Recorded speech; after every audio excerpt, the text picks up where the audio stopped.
Au programme ce mois-ci, la très attendue exposition Warhol, An American Dream Factory à la Bovary. Au Grand Cursus, l'exposition Andy Warhol by Tipex et partout en ville, le festival Warhol Liège Factory. Mais aussi un créamusée kaléidoscope, une visite famille autour du Moyen-Âge, une visite théma l'homme et le travail, mais aussi un ciné-musée consacré à David Hockney. Bonjour à tous. En octobre, à la Bovary, l'exposition Warhol An American Dream Factory ouvre ses portes. À découvrir jusqu'au 28 février, l'exposition balaye la carrière de cet artiste incontournable du XXe siècle. François Henrard, commissaire d'exposition, nous l'a fait découvrir. Il y a de nombreuses œuvres qui sont rassemblées ici dans l'exposition. Il y a plus ou moins 60 peintures, une trentaine de dessins originaux, une quarantaine de multiples et plus de 200 éphémères, donc des pochettes de disques réalisées par Warhol, des couvertures de livres réalisées par Warhol et différents objets publicitaires qui proviennent de nombreux endroits en Belgique, en Europe et aux États-Unis. Donc on a travaillé avec différents musées, notamment le musée Andy Warhol de Pittsburgh, qui est le musée officiel, mais aussi des collectionneurs privés et certains qui étaient très proches de Warhol, par exemple la galerie Sotheby's, qui est une des galeries historiques de Warhol, ou bien Jane Holzer, qui était une des superstars de Warhol à la Factory, qui a énormément d'œuvres dans sa collection et qui les a prêtées ici pour Liège.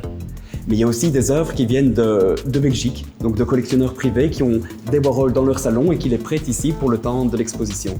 Les œuvres incontournables de Warhol qu'on découvrira ici, ce sont les œuvres stars, les œuvres phares des années 60. Donc on peut penser aux Campbells, la fameuse série de sub Campbells, aussi bien les multiples que les peintures originales, mais aussi les boîtes à savon, donc les Brillo Box, ou bien les portraits de Marilyn. Donc ça, c'est vraiment les œuvres les plus connues de Warhol, celles des années 60, qui sont bien sûr à la Bovary pour l'exposition. Après avoir été présenté à Aix en Provence, dès la fin du mois, c'est l'exposition Andy Warhol by Tipex que vous pourrez découvrir au Grand Cursus. Tipex, célèbre illustrateur néerlandais, a publié en 2018 un incroyable roman graphique et biographique consacré au roi du pop art. L'exposition est un prolongement de cette œuvre graphique dense et ambitieuse, permettant de s'immerger dans l'univers warholien.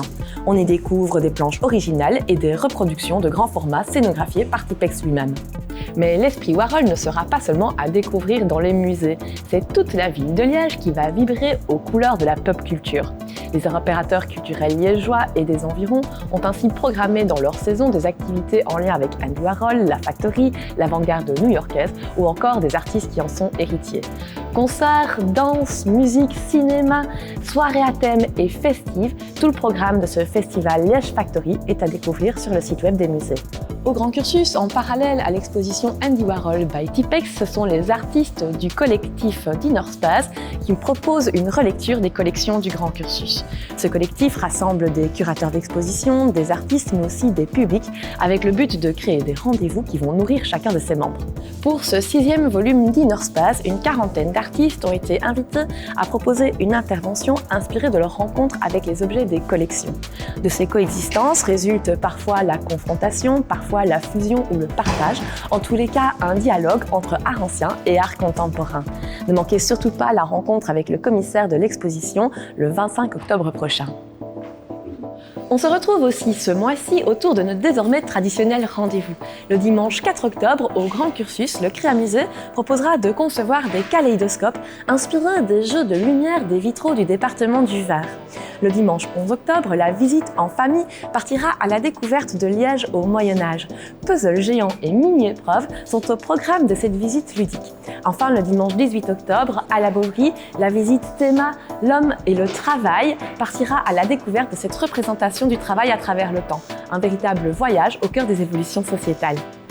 Enfin, le 21 octobre prochain, le Ciné-Musée présentera un film de 1996, David Hockney, Les plaisirs de l'œil, réalisé par Gero von Bohm. Le film dresse un portrait de l'artiste à 60 ans.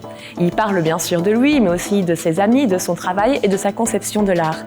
Tourné dans ses villas californiennes, l'artiste se livre avec nostalgie face caméra.